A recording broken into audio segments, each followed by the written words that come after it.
Genesis chapter 4 verse 23 to 26. Lamech said to his wives, Adah and Zillah, listen to me. Wives of Lamech, hear my words. I have killed a man for wounding me, a young man for injuring me. If Cain is avenged 7 times, then Lamech 77 times. Adam made love to his wife again, and she gave birth to a son and named him Seth, saying, God has granted me another child in place of Abel, since Cain killed him. Seth also had a son, and he named him Enosh. At that time people began to call on the name of the Lord. Ipinagmalaki ni Lamech sa kanyang mga asawa na nakapatay siya ng tao dahil lang nasaktan siya. Mas matindi pa ang kanyang paghihiganti kaysa kay Cain, na nagpapakita ng paglala ng kasalanan at karahasan sa mundo.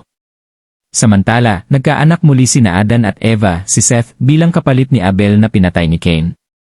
Sa linya ni Seth, nagpatuloy ang pag-asa dahil ang kanyang anak na si Enosh ang panahon kung kailan nagsimulang tumawag ang mga tao sa pangalan ng Diyos. Habang lumalala ang kasalanan at karahasan, may natitira pa ring pag-asa sa mga taong lumalapit at sumasamba sa Diyos. Follow for more daily Bible verses.